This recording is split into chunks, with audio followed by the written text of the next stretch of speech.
अदिति, अरे ओ अदिति, आजा बेटा, मैंने आटा गूंथ दिया है, तू जल्दी से रोटियां सेक ले, तेरे पापा आते ही होंगे ऑफिस से।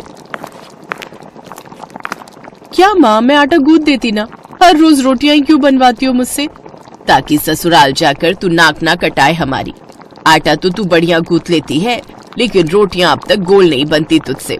अब रोज बनाएगी तभी तो तेरा हाथ बैठेगा ना बेटा। उफ, बाप रे बाप, रसोई तो उबल रही है माँ, ऊपर से गैस के पास खड़े होकर कितनी सारी रोटियां बनानी है। कितनी सारी? 4 तेरे पापा की, 3 मेरी और 2 तेरी, बस 9 रोटियां ही तो सेकनी है। तो 9 रोटियां क्या कम होती है? अब ना बाबा ना, अभी 2 दिन पहले ही तो मैंने अपना फेशियल करवाया है। अब इतनी गर्मी में गैस के पास खड़ी रहूंगी तो पिंपल आ जाएंगे चेहरे पर। हे मेरे भगवान, ये आजकल की लड़कियों के कितने नाटक हैं। जरा हमसे पूछो, तुम्हारी उम्र में चूल्हे पर एक टाइम की 40-50 रोटियां बनाई है मैंने, जब ससुराल में पूरा परिवार साथ रहता था। हाँ तो आपका ससुराल भी तो कितनी बढ़िया जगह था, मस्त पहाड़ों के बीच, जहाँ कभी गर्मी पड़ती नहीं, ऊपर से स्नोफॉल के मजे अलग से। आहा, कितना मजा आता होगा ना। तुझे ऐसा लगता है तो ठीक है, कल ही तेरी मासी से बात करती हूँ कि वहीं पहाड़ों पर ही ढूंढ ले तेरी ससुराल। अब सच माँ, ये तो एकदम धांसू आइडिया है, लेकिन ये मेरे दिमाग में पहले क्यों नहीं आया? ठीक है, तो फिर तेरा, आप आज के आज मासी से बात करो और उनसे बोलो कि ससुराल कैसा भी चलेगा, लेकिन मेन शर्त यह है कि लड़का वहीं का रहने वाला हो और उसका घर एकदम पीक पर, मतलब कि ऊंचाई पर होना चाहिए, जहाँ जमकर स्नोफॉल होती हो। वाओ, कितना बढ़िया हो जाएगा फिर तो। स्नोफॉल देखने के लिए न छुट्टी लेने की जरूरत और न इस गर्मी से जूझने की टेंशन। चलो माँ, अब आप रोटियां बनाओ, मैं तब तक ये डिसाइड करती हूँ कि शादी के बाद अपनी रिसेप्शन पर मैं क्या पहनूंगी। ये कहकर अदिति हंसते हुए अपने कमरे में चली गई। क्या होगा इस लड़की का, एकदम बावली है। चलो अब रोटियां तो मुझे ही बनानी पड़ेगी। मैडम तो गई अपने पहाड़ी ससुराल के सपने बुनने। अरे कौन जा रहा है ससुराल, तुम या मैं? कम से कम ये तो बता दो। अजी, मेरा कोई मन नहीं है, ना अपने ससुराल जाने का और ना ही आपको कहीं भेजने का। वो तो आपकी लाडली है जिसे अब नया फितूर चढ़ा है, कहती है शादी करेगी तो किसी पहाड़ी लड़के से। अब बताओ, ऊंचे पहाड़ पर ससुराल चाहिए इसे। अब आप ही समझाइए इसे कि कितनी दिक्कतें होती है पहाड़ पर, जिनसे हार कर हम यहाँ आ बसे। हमारा वक्त अलग था विभा, लेकिन अब पहाड़ों पर भी काफी तरक्की हो गई है। पहले से बहुत बदल गया है पहाड़ी जीवन। अरे कितना भी बदल गया हो, लेकिन यहाँ जितनी सुविधाएं तो नहीं है ना वहाँ पर अभी भी। और ये आपके विचार अचानक से कैसे बदल गए? आपके कहने पर ही तो हम अपनी जॉइंट फैमिली छोड़कर यहाँ दिल्ली आए थे। दिल्ली आना हमारी जरूरत भी थी और मजबूरी भी। मुझे यहाँ अच्छी सैलरी ऑफर हो गई थी और तुम वहां परेशान भी थी। और सच कहूं तो ऐसा संयोग भी बन रहा है कि शायद अदिति का ससुराल पहाड़ों पर ही हो जाए। हैं? अब साफ साफ कही ना, क्या बात है? आज लंच के वक्त तिवारी जी से काफी देर बातें हो गई। बातों बातों में अदिति के लिए एक रिश्ता बताने लगे। उनकी रिश्तेदारी में ही है, लड़का सरकारी क्लर्क है कश्मीर में, एकदम पहाड़ों के बीचों बीच घर लिया है। परिवार भी ज्यादा बड़ा नहीं है, माँ बाप और बस एक बेटा और बेटी। बेटे गिरीश से अपनी अदिति की शादी हो जाएगी और बेटी सुनीता की तो पहले ही शादी हो चुकी है। परिवार तो बढ़िया है, लेकिन कश्मीर, इतनी दूर अदिति को कैसे भेजेंगे जी? तुम चिंता मत करो विभा, ये भगवान का बनाया संयोग ही है कि अदिति को भी पहाड़ों में ससुराल पाने की इच्छा तब हुई जब उसके लिए ये रिश्ता आया। अब ज्यादा मत सोचो और जाकर उससे बात करो। विभा ने जाकर अदिति से बात की और कश्मीर का नाम सुनते ही अदिति ने हाँ कहने में 1 मिनट भी नहीं लगाया। अरे अरे माँ, इसमें सोचने जैसा क्या है? कश्मीर में होगी मेरी ससुराल।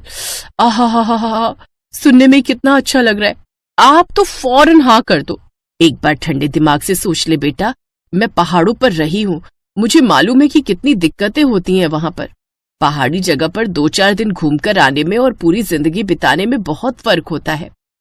ओहो माँ, पापा सही बोलते हैं, आप ना कुछ ज्यादा ही डीप चली जाती हो हर मामले में। मैं बोल रही हूँ ना आपको, आप इस रिश्ते के लिए हाँ कह दो, इससे पहले कि उन्हें कोई और पसंद आ जाए। अरे पर एक बार लड़के की फोटो तो मंगवा ले।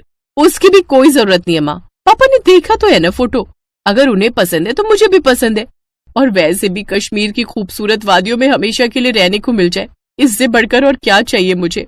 अदिति अपनी शादी और ससुराल को लेकर काफी एक्साइटेड थी। फिर कुछ ही महीनों के बाद गिरीश और अदिति की शादी हो गई और अदिति खुशी खुशी अपने ससुराल यानी कि कश्मीर आ गई। लेकिन फिर, अरे अदिति, जाओ बेटा, सबके लिए गरम कहवा बना लाओ। अब मम्मी जी, पर अभी 1 घंटे पहले ही तो सबने एक साथ कॉफी पी थी। ये कश्मीर है बेटा, तुम्हारी दिल्ली नहीं। यहाँ की सर्दी से बचना है तो थोड़ी थोड़ी देर में कुछ गरम पीते रहना पड़ता है। पहले कॉफी पी थी, अब कहवा बना लो, फिर कुछ देर बाद सबके लिए बढ़िया अदरक वाली चाय बना लेना, ठीक है? ये अदिति का ससुराल था, ऊपर से कश्मीर जैसी ठंडी जगह, तो मायके वाले बहाने यहाँ अदिति के काम नहीं आने वाले थे। बेमन से ही सही, पर उसे थोड़ी थोड़ी देर में सबके लिए कुछ न कुछ गर्म पीने के लिए बनाना ही पड़ता। ओहो, ये तो बिल्कुल ठंडा हो गया अदिति। अरे मैं तो तुरंत ही बनाकर लाई थी, इतनी जल्दी ठंडा भी हो गया। हाँ बेटा, यहाँ ऐसा ही होता है। जाओ सबके लिए दोबारा गर्म करके ले आओ, और इस बार केतली में डालकर लाना तो ठंडा नहीं होगा। धीरे धीरे अदिति को पहाड़ी जीवन के साइड इफेक्ट्स पता चल रहे थे। पहाड़ों पर रहने का तरीका, खाने पीने का तरीका, सब कुछ उसके मायके से बहुत अलग था। और फिर एक दिन, बड़ी ठंड है, ये लाइट कब तक आएगी जी? लाइट अब गई है तो आराम से ही आएगी। है?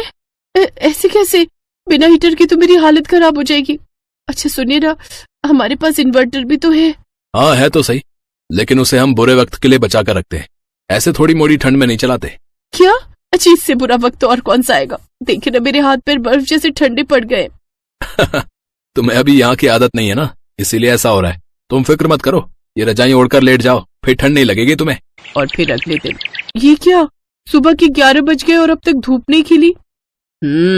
धूप की उम्मीद तो छोड़ ही दो बेटा, ये दिसंबर का महीना है, अब तो सीधा बर्फ गिरेगी। बर्फ गिरने की बात सुनकर अदिति खुश हो गई, क्योंकि उसे शुरू से ही स्नोफॉल बहुत पसंद था। लेकिन फिर जब सच में बर्फबारी हुई तो उसकी हालत पहले से भी खराब हो गई। अदिति क्या कर रही हो? चलो ना, बाहर कितनी बढ़िया बर्फ गिर रही है। तुम्हें तो कश्मीर का फर्स्ट स्नोफॉल देखना था ना? हाँ देखना तो था, लेकिन बहुत ठंड है जी। ओहो, मैंने तो ध्यान ही नहीं दिया। स्नोफॉल के दौरान रूम हीटर नहीं चला सकते। पर ऐसा क्यों? क्योंकि स्नोफॉल के टाइम सारे खिड़की दरवाजे बंद रखने पड़ते हैं, और ऐसे में रूम हीटर चलाना खतरनाक हो सकता है, बस इसीलिए। चलो अब तुम जल्दी से बाहर आओ, सब तुम्हारा वेट कर रहे हैं। लेकिन जब वो अपने कमरे से बाहर आई तो उसे देखकर सब अपना पेट पकड़कर हंसने लगे। ये क्या हाल बना लिया तुमने अदिति? एकदम कार्टून लग रही हो। सबको खुद पर हंसता देखकर अदिति को बुरा लगा और उसकी आंखों से आंसू बहने लगे। कोई बात नहीं बेटा, पहाड़ों में ससुराल होने के कई फायदे हैं तो कुछ नुकसान भी हैं, मैं समझती हूँ। लेकिन मुझे भरोसा है कि धीरे धीरे तुम भी ढल जाओगी, जैसे मैं ढल गई। लेकिन फिलहाल तुम्हारी हालत देखकर लगता है कि तुम्हें कुछ दिनों के लिए अपने मायके हो आना चाहिए। क्यों, सही कहा ना मैंने? अपनी सास की बात सुनकर अदिति के चेहरे पर स्माइल आ गई। वो समझ गई थी कि पहाड़ों में ससुराल होने के बारे में सोचने और असल में वहां रहने में काफी फर्क है। ऐसा नहीं था कि वो हिम्मत हार गई थी, लेकिन फिलहाल वापस कुछ दिन अपने मायके में आकर रहने के लिए वो बहुत एक्साइटेड थी।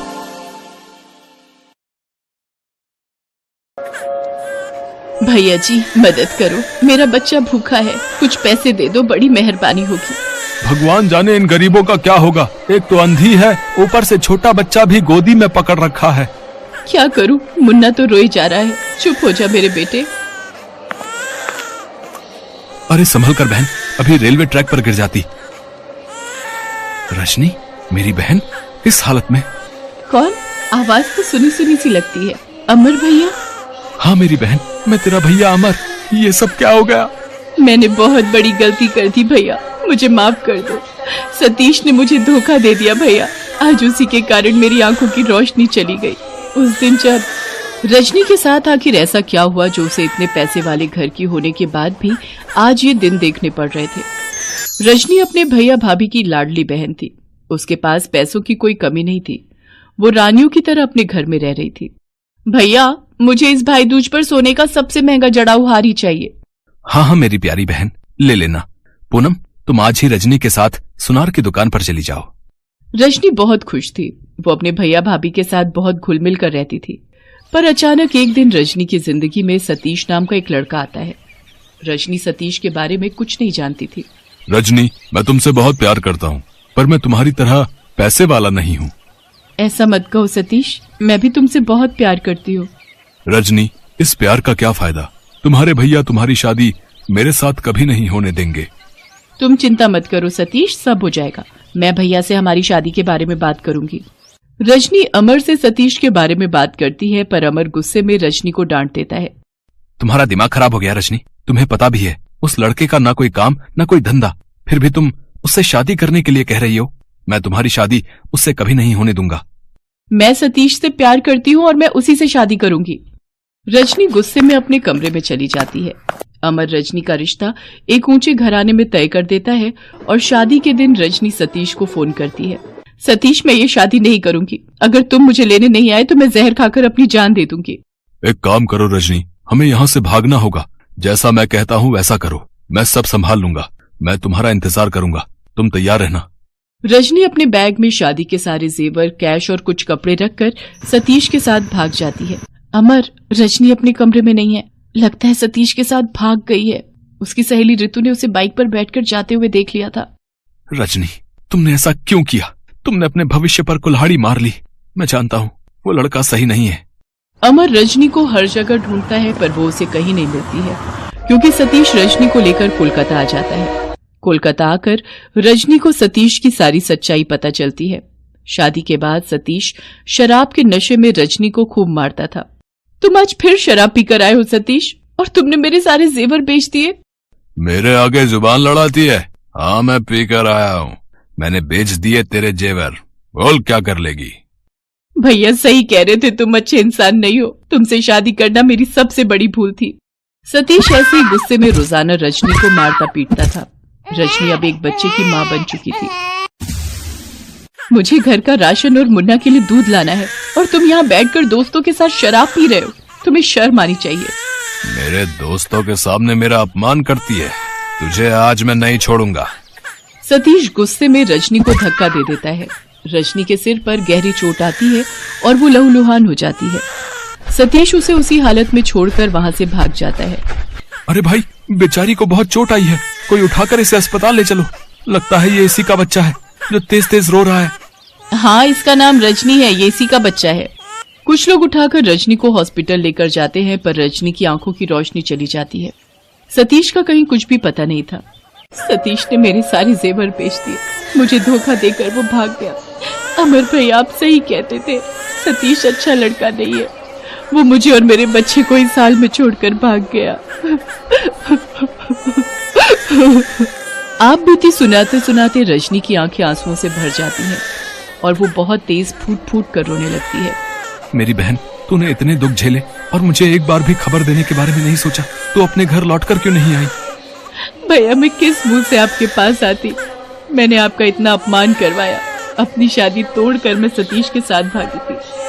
आपकी समाज में कितनी बदनामी हुई होगी। नहीं रजनी, ऐसा मत सोच। तू मेरे लिए जान से भी प्यारी है मेरी बहना। चल अब अपने घर चल। ला, मुन्ना को मैं पकड़ता हूँ। अमर रजनी और मुन्ना को घर ले आता है। रजनी की भाभी पूनम को भी सारी बात का पता चलता है। वो भी रजनी की यह हालत देखकर बहुत दुखी होती है। अमर शहर के जाने माने आंखों के डॉक्टर से रजनी के इलाज के बारे में बात करता है। आप चिंता मत कीजिए मिस्टर अमर, आपकी बहन की आंखों की रोशनी वापस लाना मेरी जिम्मेदारी है। डॉक्टर रजनी की आंखों का ऑपरेशन करते हैं और उसकी आंखों की रोशनी लौट आती है। कुछ दिन बाद दिवाली थी। रजनी अपने भैया भाभी के साथ मिलकर दिवाली का त्योहार मनाती है और दिवाली के एक दिन बाद भाई दूज का त्योहार था।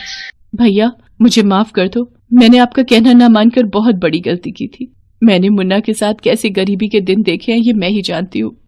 मुझे सतीश से बहुत नफरत हो रही है। अगर वो एक बार मेरे सामने आ जाए तो मैं उसे जिंदा नहीं छोड़ूंगी। रजनी, जो हुआ उसे भूल जाओ और मुन्ना के साथ अपनी नई जिंदगी की शुरुआत करो। आओ बैठो भैया, मैं आपको भाई दूज का तिलक कर दूं। कब से मैंने और आपने मिलकर भाई दूज का त्योहार नहीं मनाया। ये देखो रजनी, तुम्हारे और मुन्ना के लिए कितने सुंदर उपहार खरीदे हैं मैंने। रजनी, तुम्हें सोने का जड़ाऊ हार पसंद है ना? देखो, मैंने सुनार से आज भाई दूज के दिन के लिए ही बनवाया था। एक भाई का तोहफा, एक प्यारी सी बहन के लिए।